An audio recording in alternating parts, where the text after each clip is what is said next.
किताबों में हमें सिखाया गया कि आर्य भारत आए थे, उन्होंने यहाँ के लोगों को हराया और भारत की सभ्यता शुरू की। पर कभी सोचा है ये कहानी हमें किसने सुनाई और क्यों सुनाई गई? क्योंकि अगर सच्चाई सामने आ गई तो पूरी हिस्ट्री ऑफ इंडिया पलट जाएगी और शायद दुनिया को मानना पड़ेगा कि सभ्यता की जड़ें भारत से शुरू हुई थी, न कि बाहर से। 1800 में जब भारत अंग्रेजों के अधीन था, कुछ ब्रिटिश इतिहासकारों ने एक थ्योरी बनाई, आर्यन इनोवेशन थ्योरी। उन्होंने कहा करीब 1500 ईसा पूर्व कुछ आर्य नाम के लोग मध्य एशिया से भारत आए। उन्होंने यहाँ के द्रविड़ पर हमला किया, उन्हें दक्षिण की ओर धकेल दिया और खुद उत्तर भारत पर कब्जा कर लिया। फिर ये भी कहा गया कि आर्य ही वे लोग थे जिन्होंने संस्कृत भाषा, वेद और हिंदू धर्म की नींव रखी। लेकिन सवाल ये है, क्या इन बातों का कोई साइंटिफिक प्रूफ है? आज तक ऐसा कोई पुरातात्विक सबूत नहीं मिला जो दिखाए कि भारत पर किसी विदेशी जाति ने हमला किया हो। सिंधु घाटी सभ्यता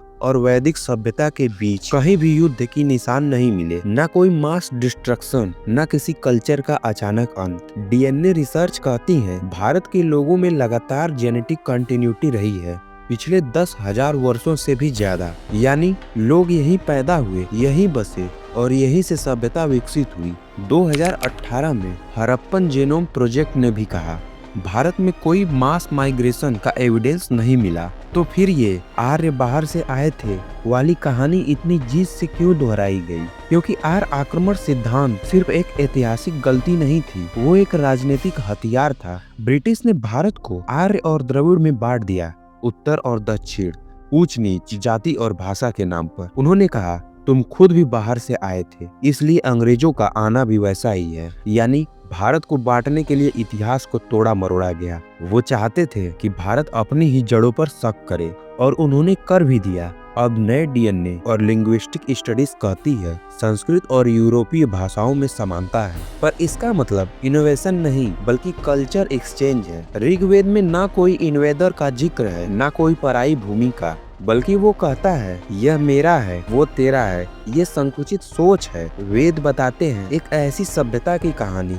जो सिंधु नदी से लेकर सरस्वती तक फैली हुई थी और सरस्वती नदी का नाम आज भी हमारे ग्रंथों में गूंजता है। तो असल सच्चाई शायद ये है कि आर्य भारत आए नहीं बल्कि भारत से ही दुनिया में फैले। भारत था आर्य भूमि जहाँ से ज्ञान, धर्म, भाषा और संस्कृत दूसरी सभ्यताओं तक पहुँची। आज भी अगर आप यूरोप और पर्सिया की भाषाओं को देखें तो उनमें संस्कृत की जड़ें साफ दिखाई देती हैं। भारत सिर्फ एक देश नहीं बल्कि सभ्यता का उद्गम स्थल था। शायद अब वक्त आ गया है कि हम अपनी कहानी किसी और से नहीं खुद लिखें, क्योंकि जब तक हम दूसरों के बनाए हुए इतिहास को मानते रहेंगे हम अपनी ही पहचान से दूर होते रहेंगे। आर्य आए नहीं थे, आर्य यहीं के थे और भारत हमेशा से विश्व गुरु था और रहेगा। अगर आप भी मानते हैं कि भारत की असली कहानी अभी अधूरी है तो इस वीडियो को शेयर करो, कमेंट में लिखो जय भारत और अंकित एक्सप्लेन को सब्सक्राइब जरूर करो, क्योंकि यहाँ मिलेगा इतिहास का दूसरा पहलू, सच जो किताबों में नहीं सबूतों में छिपा है।